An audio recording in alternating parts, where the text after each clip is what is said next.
अस्सलाम वालेकुम, my name is Taskeen Zara and आज हमारा टॉपिक है स्टेजेस ऑफ रेबीज़। बट उससे पहले लेट्स सी कि रेबीज़ होता क्या है। रेबीज़ एक जानलेवा बीमारी है जो एक वायरस की वजह से होती है। ये वायरस लाइसा वायरस जीनस और रैप्टोविरिडा फैमिली से बिलोंग करता है। लाइसा वायरस जीनस में सबसे कॉमन आरएबीवी वायरस है जो मोस्टली रेबीज़ कॉज करवाता है। रेबीज़ वायरस एक बुलेट शेप्ड वायरस है having a single strand negative sense RNA.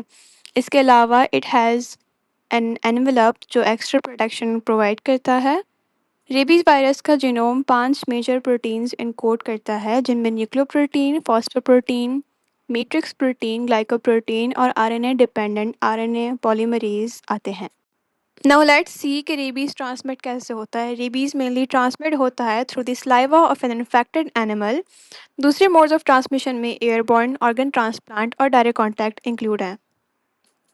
Main vector of rabies are dog, fox, skunk, cats, bat, rodents, raccoon और कुछ रेयर केसेस में livestock animals भी include होते हैं। अब आती है रेबीज की pathogenesis. Firstly rabies virus inoculate होता है किसी भी मोड ऑफ ट्रांसमिशन से, लेट्स से किसी एनिमल के बाइट के थ्रू।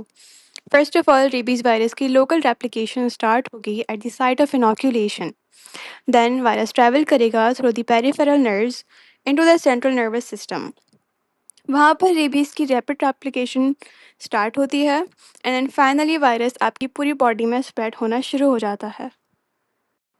इंक्यूबेशन फेज़ वो फेज़ है जो किसी रैपिड एनिमल के बाइट के इमीडिएटली बाद शुरू हो जाता है। इस फेज़ में वायरस लोकली रेप्लिकेट होता है बट वेरी स्लोली और बहुत कम क्वांटिटी में ताकि इम्यून सिस्टम उसको डिटेक्ट ना कर पाए, बट इनफ के वायरस पेरिफेरल नर्व्स के थ्रू सीएनएस में एंटर हो सके। रेबीज़ वायरस के स्प्रेड होने की speed depends on the site of bite. Bite जितना ही ब्रेन के करीब होगा उतनी ही जल्दी वायरस बॉडी में स्प्रेड होगा। अब आते हैं रेबीज़ के फेजेस के ऊपर। रेबीज़ के टोटल 3 फेजेस होते हैं। Number 1 prodromal phase, number 2 acute neurological phase और नंबर 3 डंप फेज जिसमें कोमा और डेथ आ जाते हैं। फर्स्टली प्रोड्रोमल फेज, ये फेज रेबीज़ के टिपिकल सिम्टम्स से 2 से 3 दिन पहले स्टार्ट होता है। इसके clinical signs are restlessness, behaviour change, बुखार, हेडेक, फोटोफोबिया, itching या burning sensation at the site of bite, muscle pain, fatigue, pupils का dilate होना और decreased reflexes। इसके बाद आता है acute neurological phase। ये phase लास्ट करता है anywhere from 2 to 10 days और मोस्टली एंड होता है डेथ पर। इस फेज़ के 2 टाइप्स होती हैं। नंबर 1 फ्यूरियस फेज़ और number 2 paralytic phase. Furious rabies में हाइपर एक्टिविटी होती है, एनिमल बेचैन हो जाता है, उसको हेलुसिनेशंस होती हैं, aggression, it becomes prone to bite, पानी से डर लगता है और लैरिंजियल मसल्स की पैरालिसिस हो जाती है जिसकी वजह से हाइपर सैलिवेशन एंड वोकलाइजेशन में चेंज आता है। पैरालिटिक फेज में मसल्स आहिस्ता आहिस्ता वीक होना स्टार्ट हो जाते हैं एंड फाइनली कंप्लीट पैरालिसिस हो जाती है। अब आता है फ्यूरियस और पैरालिटिक रेबीज़ में डिफरेंस।